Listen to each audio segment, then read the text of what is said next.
आज मैं आपको एक कंप्लीट रोड मैप देने वाला हूँ कैसे आप सिर्फ 3 महीने में डेटा एनालिस्ट बन सकते हो। जो लोग हिंदी में डेटा एनालिसिस एक्सपर्ट से सीखना चाहते हैं उनके लिए एक बेस्ट कोर्स भी बताऊँ कि करियर को बदल सकता है। ये रोहन, इसने जैसे अपने ग्रेजुएशन कंप्लीट किया तो इसके पास लाखों का कर्ज था। इसने जस्ट 3 महीने में बिना कोई ऑनलाइन बूट कैंप लिए, बिना किसी कंप्यूटर साइंस डिग्री के खुद डेटा एनालिटिक्स सीख कर एक रेप्यूटेड कंपनी में हाई पेइंग जॉब पा लिया। ये देखो, एक लड़के ने रेडिट पे पूछा था, वो डेटा एनालिस्ट सीख रहा है बट जॉब मार्केट में कंपटीशन देखकर उसे डर लग रहा है कि उसे जॉब मिलेगा कि नहीं। तो देखो उसका आंसर एक एचआर ने दिया कि वो जस्ट 2 फ्रेशर्स डेटा एनालिस्ट को हायर किया है। उसने अपने एक्सपीरियंस को शेयर करते हुए ये बोला कि मार्केट में मैक्सिमम कैंडिडेट्स के पास बहुत बेसिक लेवल स्किल्स है। ज्यादातर एप्लीकेंट्स में क्रिटिकल थिंकिंग की एबिलिटी या कोहेसिव स्टोरी बताने की स्किल नहीं है। देखो मार्केट में अभी भी जॉब बहुत है बट स्किल्ड कैंडिडेट्स कम है। डेटा के साथ काम करने वाली कंपनीज के नंबर्स डे बाय डे बढ़ रहे हैं। US bureau of labour statistics ने प्रेडिक्ट किया है कि 2032 तक 23% डिमांड और बढ़ने वाली है। कुछ लोगों को लगता है एआई डेटा एनालिस्ट जॉब को रिप्लेस कर देगा। तो देखो कंपनीज में जो डेटा एनालाइज किया जाता है वो मिलियंस या बिलियंस के डेटा सेट्स और पैरामीटर्स होते हैं, जिनका सही तरीके से कलेक्शन और प्रोसेसिंग करना चैट जीपीटी या कोई और एआई टूल्स के बस की बात नहीं है। चलो मान लो ये कैपेबिलिटी कुछ सालों में आ भी जाती है, पर डेटा कंपनीज के लिए बहुत इंपॉर्टेंट है और छोटी सी मिस्टेक भी बड़ी फाइनेंशियल लॉस का रीजन बन सकती है। इसीलिए कंपनीज हमेशा स्किल्ड ह्यूमंस को हायर करती है। डेटा एनालिसिस में डिसीजन मेकिंग और प्रॉब्लम सॉल्विंग एआई से ज्यादा ह्यूमन स्किल्स पर डिपेंड करती है।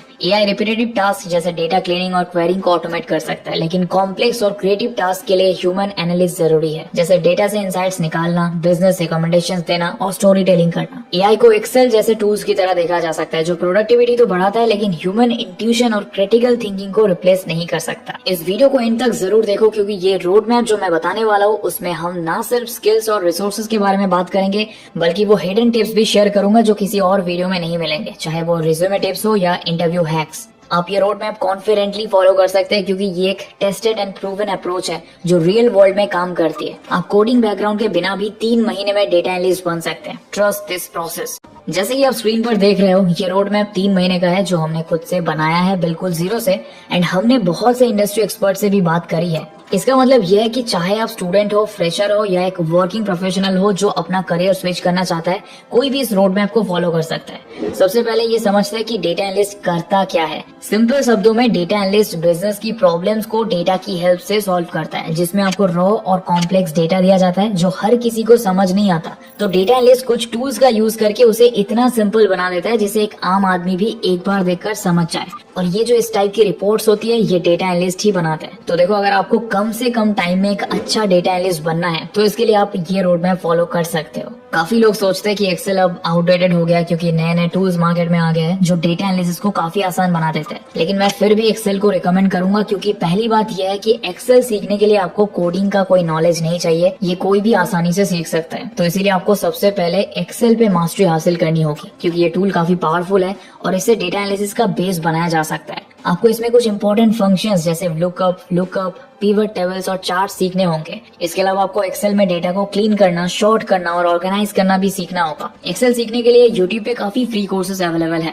इसके साथ ही हम एक रियल लाइफ एग्जांपल भी देखते हैं कि आखिर एक्सेल का यूज कैसे होता है। सपोज आप एक मार्केटिंग टीम में हो और आपको एनालाइज करना है कि कौन सी प्रोडक्ट कैटेगरीज में सबसे ज्यादा सेल्स हो रही है। इसके लिए आप एक्सेल में पिवट टेबल का यूज कर सकते हो जिसमें आप क्विकली कैटेगरीज को समराइज और एनालाइज कर सकते हो सेल्स डेटा के बेसिस पे। वीक 3 और वीक 4 एक्सेल के बाद अब आ जाते हैं एसक्यूएल पर। एसक्यूएल यानी स्ट्रक्चर्ड क्वेरी लैंग्वेज। ये वो लैंग्वेज है जिससे आप डेटा बेसिस से डेटा को एक्सेस और मैनिपुलेट करते हो। डेटा एनालिस्ट के लिए एसक्यूएल आना काफी जरूरी है क्योंकि आपको डेटा कंपनी डेटा बेसिस में ही मिलेगा जिसे आपको एसक्यूएल की मदद से आसान बनाना होगा। तो एसक्यूएल के बेसिक कमांड्स जैसे सिलेक्ट, अपडेट, डिलीट और ज्वाइंस को आपको अच्छे से प्रैक्टिस करना होगा। काफी प्लेटफॉर्म्स है जैसे मोड एनालिटिक्स और एसक्यूएल ज़ू जहाँ पे आप फ्री में एसक्यूएल प्रैक्टिस कर सकते हो। एंड एसक्यूएल मास्टर करते ही आपको डेटा को एफिशिएंटली एनालाइज करने में काफी आसानी होगी। एक एग्जांपल लेते हैं, मान लो कि एक ई-कॉमर्स कंपनी के पास मिलियंस ऑफ कस्टमर रिकॉर्ड्स हैं और उन्हें उन कस्टमर्स का डेटा चाहिए जिन्होंने पिछले महीने में 5 बार से ज्यादा शॉपिंग की हो। तो एसक्यूएल की मदद से आप एक सिंपली क्वेरी लिख के वो डेटा निकाल सकते हैं। उसके बाद आपको पाइथन प्रोग्रामिंग लैंग्वेज सीखनी होगी। पाइथन इतना टफ नहीं है और एक डेटा एनालिस्ट के लिए कुछ बेसिक पाइथन स्किल्स काफी है। आपको पाइथन में डेटा एनालिसिस लाइब्रेरीज जैसे पांडास और नम्पी सीखना है। इन दोनों लाइब्रेरीज की मदद से आप डेटा मैनिपुलेशन और एनालिसिस कर सकते हो। इसके अलावा डेटा विजुअलाइजेशन के लिए मैटप्लॉटलिब और सीबॉर्न लाइब्रेरीज का यूज होता है जो डेटा को समझने में हेल्पफुल है। यूट्यूब पे Python for data analysis search करने पर काफी पॉपुलर प्लेलिस्ट अवेलेबल है, या फिर आप एनाकोंडा का यूज करके जुपिटर नोटबुक्स में प्रैक्टिस कर सकते हो। एग्जाम्पल, मान लो आपको एक रिटेल स्टोर के मंथली सेल्स डेटा को एनालाइज करना है और प्रेडिक्ट करना है कि नेक्स्ट मंथ की सेल्स क्या हो सकती है। तो पाइथन में लाइब्रेरीज जैसे पांडास और scikit-learn आपको स्टैटिस्टिकल मॉडल्स बिल्ड करने में हेल्प करेंगे, जो आपके एनालिसिस को और भी स्ट्रॉन्ग बनाएगी। वीक 7 और वीक 8 अगला स्किल है डेटा विजुअलाइजेशन, जिसमें हमें उस कॉम्प्लेक्स और रॉ डेटा को कुछ एंगेजिंग विजुअल और ग्राफ्स के जरिए शो करना होता है, क्योंकि डेटा के ग्राफिकल रिप्रेजेंटेशन से इनसाइट्स निकालना इजी हो जाता है। इंडस्ट्री में काफी पॉपुलर टूल्स है जैसे टैब्ल्यू और पावर बीआई जो डेटा विजुअलाइजेशन में यूज होते हैं। आपको ये टूल्स कैसे ऑपरेट करते हैं और डेटा को विजुअली प्रेजेंट करना कैसे है, इसे सीखने पर फोकस करना होगा। यूट्यूब पे टैब्ल्यू फॉर बिगिनर्स और पावर बीआई क्रैश कोर्स जैसे कोर्सेज अवेलेबल है जो फ्री है और आपको बेसिक्स अच्छे से समझा देंगे। एग्जाम्पल जैसे कि एक फाइनेंशियल सर्विसेज कंपनी में डेटा ट्रेंड्स को विजुअलाइज करने के लिए पावर बीआई का यूज किया जाता है, क्योंकि फाइनेंशियल डेटा जैसे सेल्स, ग्रोथ रेट और एक्सपेंसेस को विजुअली प्रेजेंट करने से ऑर्गेनाइजेशन के लीडर्स क्विकली इंसाइट्स निकाल सकते हैं और अपने डिसीजंस को डेटा ड्रिवन बना सकते हैं। इसके बाद आते हैं वीक 9 और वीक 10। इस फेज में आपको स्टैटिस्टिक्स और प्रोबेबिलिटी के बेसिक सीखना है, क्योंकि डेटा एनालिसिस में एक्यूरेट डिसीजन मेकिंग के लिए स्टैटिस्टिक्स की बेसिक अंडरस्टैंडिंग होना जरूरी है। कुछ इंपॉर्टेंट कॉन्सेप्ट्स हैं जैसे mean, median, mode, standard deviation और प्रोबेबिलिटी जो आपको समझने होंगे। यूट्यूब पर statistic for data science search करने पर काफी अच्छे प्लेलिस्ट अवेलेबल है जो बिगिनर्स के लिए यूजफुल हो सकती है। इस फेज में आपको स्टैटिस्टिक्स को थियोरेटिकल नहीं प्रैक्टिकल तरीके से समझना है ताकि आप रियल वर्ल्ड प्रॉब्लम्स को सॉल्व कर सको। सपोज एक कंपनी ने एक नया प्रोडक्ट लॉन्च किया और वो जानना चाहते हैं कि मार्केट में उसका परफॉर्मेंस कैसा रहेगा। इसके लिए प्रोबेबिलिटी कॉन्सेप्ट्स जैसे कॉन्फिडेंस इंटरवल्स और हाइपोथेसिस टेस्टिंग को अप्लाई किया जा सकता है। अब आते हैं मशीन लर्निंग पे। अगर आपका टारगेट डेटा एनालिटिक्स के एडवांस रोल्स में जाना है तो मशीन लर्निंग के बेसिक्स को समझना जरूरी है। मशीन लर्निंग आपको डेटा से पैटर्न्स को रिकॉग्नाइज करने और कॉम्प्लेक्स डेटा सेट्स पे प्रेडिक्टिव मॉडल्स बनाने में हेल्प करता है। मान लो एक बैंक को अपने कस्टमर डेटा को एनालाइज करना है और प्रेडिक्ट करना है कि कौन से कस्टमर्स डिफॉल्ट कर सकते हैं, तो ऐसे में मशीन लर्निंग के एल्गोरिथम्स जैसे डिसीजन ट्रीज और लॉजिस्टिक रिग्रेशन इस डेटा को एनालाइज करके एक्यूरेट प्रेडिक्शंस दे सकते हैं। वीक 11 और week 12 last but not the least आपको अपना पोर्टफोलियो और रिज्यूमे तैयार करना होगा। ये वो फेज है जब आपने सब कुछ सीख लिया है। अब आपके पास कुछ ऐसे प्रोजेक्ट्स होने चाहिए जो आपके स्किल्स को शोकेस करें। कैगल और गिटहब पे कुछ डेटा एनालिसिस प्रोजेक्ट्स कंप्लीट करो और उन्हें अपने पोर्टफोलियो में डालो। इसके अलावा इंटरव्यू प्रिपरेशन के लिए ग्लासडोर और लिंक्डइन पे डेटा एनालिस्ट इंटरव्यू क्वेश्चंस के सेक्शंस देख सकते हो। मैं एक टिप दूंगा, आप जितना प्रैक्टिस प्रोजेक्ट्स और मॉक इंटरव्यूज में इन्वेस्ट करोगे उतने ही आपके जॉब लगने के चांसेस बढ़ते हैं। तो ये था step by step road map एक डेटा एनालिस्ट बनने के लिए बिना कोडिंग या कंप्यूटर साइंस बैकग्राउंड के। अगर आप सिंसियरली इन स्टेप्स को फॉलो करते हो और रेगुलर प्रैक्टिस करते हो तो बस 3 महीने में आपके पास वो स्किल्स होंगे जो आपको इंडस्ट्री में एंट्री लेवल जॉब के लिए क्वालिफाई कर सकते हैं। तो अब देर किस बात की, शुरू हो जाओ और कमेंट्स में जरूर बताना कि आपको कौन सा स्टेप सबसे ज्यादा इंटरेस्टिंग लगा। हम मिलते हैं नेक्स्ट वीडियो में। Thanks for watching the video.